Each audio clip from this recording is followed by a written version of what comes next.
Hello, this is Ryan Reisert, your host. This is going to be a very different podcast series than anything you've experienced on the market. What I'm trying to do is change things up a little bit. Rather than having a special guest and one topic with great conversation that goes away, we're going to host a series of experts and others who have perspective on different topics over a period of time. Gather that in a series of episodes and roll that out until we've really exhausted a topic. So hopefully you enjoy this podcast, and thanks again for listening in. All right, Alex, thanks for taking some time to talk about building a coaching culture here. Just for those who are engaging with this content today, you want to quickly introduce yourself before we get right into the conversation? Sure. Yeah, I'd love to. Thanks, Ryan. It's a pleasure to finally meet face to face, at least virtually.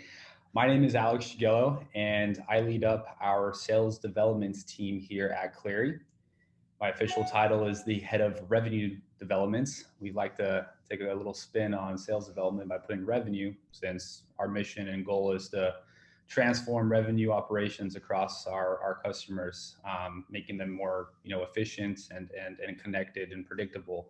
So that's why the title, at least on LinkedIn, looks different than sales development. But at the end of the day, I lead a team here of 2 SDR managers that report directly into me, and the entire SDR team at the moment is 12 strong, 11 being based out of our HQ in Sunnyvale, and we just hired our first EMEA SDR out of London. Oh, that's awesome. So you're going to bring some exciting perspective here, because you've got, well, first of all, a spin on this. You're playing in the space of revenue intelligence and what that means for, what we want to talk about today, but also that international component. And you're a couple layers above. So you guys are ahead of it when it comes to kind of the career path within our great profession of sales development. So looking forward to this conversation. Alex, again, thanks for taking some time today. So the first question that I'll be asking everyone in this is just, what do you believe in the rise of revenue intelligence or, this coaching movement? What does that mean to you? Sure. Yeah, I think I foreshadowed a little bit by giving you a perspective of our company, my title, what we're trying to do as a business. But absolutely, I think, the rise of revenue intelligence and how it plays into coaching or helping us managers coach our reps is remarkable. And it's absolutely here. I think I feel pretty fortunate in my 4 or 5 years in the space to be living in the Bay Area, exposed to a ton of different B2B tech companies. And what I've seen through my peers, other leaders in sales development, do is learn about technologies, evaluate them, and implement them, right? You're seeing a ton of conversation intelligent platforms like the Chorus.ai's of the world, like the Gongs. You're seeing a ton of revenue operations platforms from Clari to Insight Square, People.ai.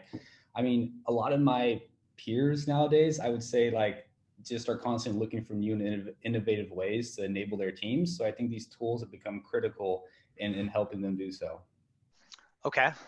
So obviously this next one's spot on with where you're at geographically, right? Being in the Bay Area. But why do you believe this movement, not just the technology side, by the way, but why do you think this movement is starting to catch fire, at least in the tech, at least in tech?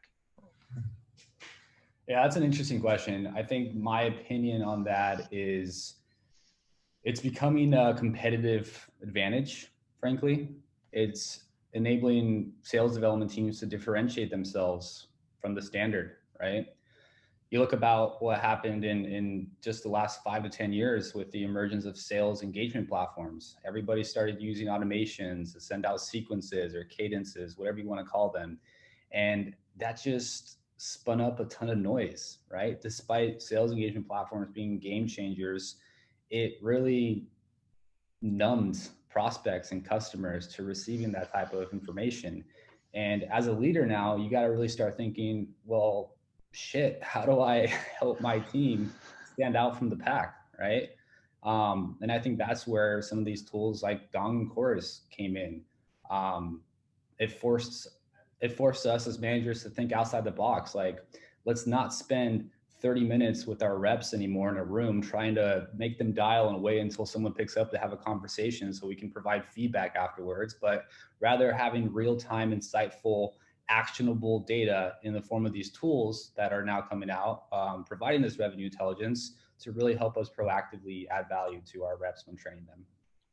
Yeah, that's interesting the way you framed that, right? So the movement maybe started because we now have the ability to do more in less time, but when you do more and it's not great, then all of a sudden it's like, oh shoot, what about the buyer's experience, right? And so it's almost like a necessary evil in a good way, because all of a sudden that age old just do more activity, which we've all kind of, if you've gone up through it, it's like, I'll just make more calls, do whatever it might be. It's not enough, right? Because now we can do almost infinite activities, right? With automation, you can do almost infinite activities, but are we doing the right activities at the right time? And what's actually working, and where are those individual coaching moments? Because technology can enable that, but it actually is creating this almost necessary